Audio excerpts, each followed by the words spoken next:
President Trump has been unable still to avoid questions about Jeffrey Epstein, this time while he visits Scotland. During a news conference yesterday with UK's Prime Minister Keir Starmer at President Trump's golf club in Turnberry, the president again called the Epstein case a hoax, blamed the Democrats, and added that he never visited Epstein's Caribbean island. For years, I wouldn't talk to Jeffrey Epstein. I wouldn't talk because he did something that was inappropriate. He hired help. And I said, don't ever do that again. He stole people that work for me.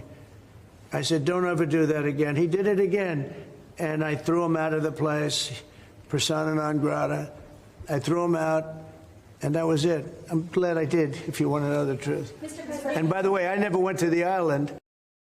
It's a hoax that's been built up way beyond proportion. I can say this, those files were run by the worst scum on earth. They were run by Comey, they were run by Garland, they were run by Biden and all of the people that actually ran the government, including the auto pen. Those files were run for 4 years by those people. If they had anything, I assume they would have released it. The whole thing is a hoax. Kind of just Mad Libs there. Autopen, hoax, scum. The president also reiterated he has the ability to pardon convicted Epstein accomplice Ghislaine Maxwell if he wants to. Meanwhile, the Trump administration seems to believe the president's base will move on from the Epstein files. It has not. But podcaster Joe Rogan disagrees, calling out the administration for gaslighting its supporters. Here's what some of Rogan said on Friday. Look, we still have ADHD, right, collectively as a nation, right? I mean, things move on. And I think maybe that's what they're, some people are saying, look, they've called the recess on Capitol Hill because they figure by the time they come back in September, everybody will have moved on from this, right? Yeah. I think they're wrong. I don't think this feels like and just looks like that one of those handful of conspiracies, again, you go to JFK or whomever, that's just going to hang around. This is a line in the sand. Yeah. This one's a line in the sand. Yeah. Because this is one where there's a lot of stuff about, when we thought Trump was going to come in and a lot of things are going to be resolved. Yeah. We're going to drain the swamp. We're going to figure everything out. And when you have this one hardcore line in the sand that everybody had been talking about forever, and then they're trying to gaslight you on that. So Joe Rogan talking there to a former CIA officer, but the case that the president is trying to make is just not working, saying it's a hoax perpetrated by the Democrats. We remind people that Jeffrey Epstein was arrested on federal sex trafficking charges in the summer of 2019 when President Trump was in office in his first term. Jeffrey Epstein died in prison short time after that, also while President Trump was in office. So just a reminder of some core facts of this story. Right, and Jonathan Lemire, again, the bigger problem for the president, seems to me, is that his base for years has singularly obsessed, it seems, on this conspiracy theory and the belief that Democrats were pedophiles, that had this massive widespread, and Hollywood stars had this massive widespread pedophile ring that Jeffrey Epstein was at the center of. And so, Tom Winters and other NBC News reporters can say there's no list there, there's no there. They're just not going to listen to that. And what's going to be most interesting is that, Mike Johnson broke, the House into recess to get away from this story, which is just absolutely horrible. And if you're a Democrat, you're talking about that across the district, that they stopped the people's business just to get us out of town so the Republicans would stop talking about this. The problem is when you get home into your district, if you're a Republican now and you're holding town hall meetings, people are going to be asking about Jeffrey Epstein because that's what they've been obsessing about for years. And I just don't think it goes away in their mind, regardless of what NBC News and other news outlets are saying. Yeah, that's right. But this has been such an animating conspiracy for so long. President Trump himself, he only fanned the flames occasionally. He was not a major driver of it, but plenty of people around him did, including many of whom have very high-profile positions in the government right now. And I've reported for this show and for The Atlantic, just how angry President Trump is. That a lot of these people, lawmakers, but also podcasters, media influencers, people he believes he created, they're making money off of him, he has told people around him, are openly defying him.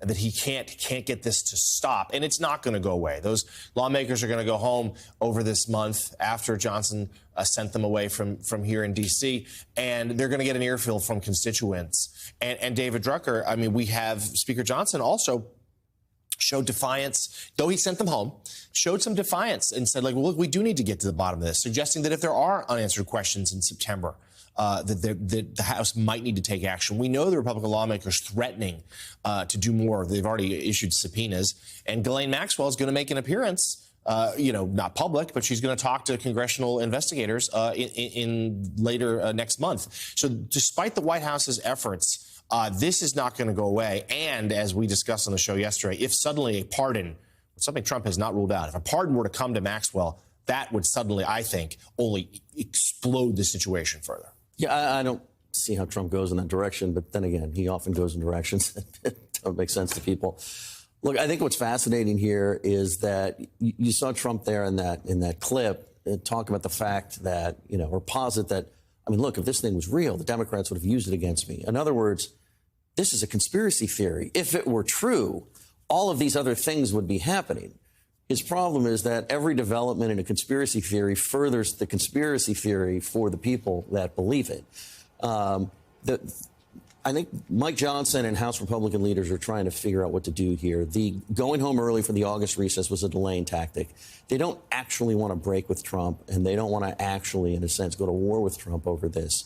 So they're hoping that over the recess, the court takes action in a way that absolves them of having to do anything. Everybody gets the information they need or sees the action taken that they want, and they can come back in September and just go back to legislating and working with the president on policy issues. If that doesn't happen, then it's going to be very interesting to see exactly how aggressive is Johnson willing to be in defiance of Trump. I don't know that we know how much yet, because there are a lot more sort of rank-and-file members of the House Republican Conference than there are MAGA-aligned members like Marjorie Taylor Greene, even though they're all, in a sense, aligned with Trump. But I mean, they're heading into primary season. They don't want to get crosswise with Trump heading into primary season. Republican primary voters tend to blame Republican members of Congress rather than Trump for things that Trump is responsible for. So it's a delicate political balancing act for them. But, you're right to point out how sort of much this issue has broken through with just forget Republican voters. Even people that don't believe in conspiracy theories and don't think this is necessarily a conspiracy, they're all talking about it. It's very accessible. It's not political. So it's top of mind for everybody. Right. I mean, it even has one word, right? It's the Epstein scandal. It's simple to say, and it's dominated the headlines for the last 3 weeks. I guess the question is, does it carry on dominating attention for the next 4 weeks? And if there are more things like meetings with Maxwell's, even sending the House home early, that feeds this idea that there is some kind of cover-up going on of powerful people protecting powerful people with some sense of pedophilia in the mix, which has been part of this conspiracy theory for ages. I think a lot of it will depend on how much members hear, Republican members hear from their constituents about this over the next 4 weeks, and also how much Democrats manage to keep the story alive and how much more. Let's all watch the Wall Street Journal. I'm sure Rupert Murdoch is loving this. How many more stories the Wall Street Journal has to drop and when it decides to drop them. Willie. All right, senior writer for the Dispatch, David Drucker. David, thank you as always. Coming up.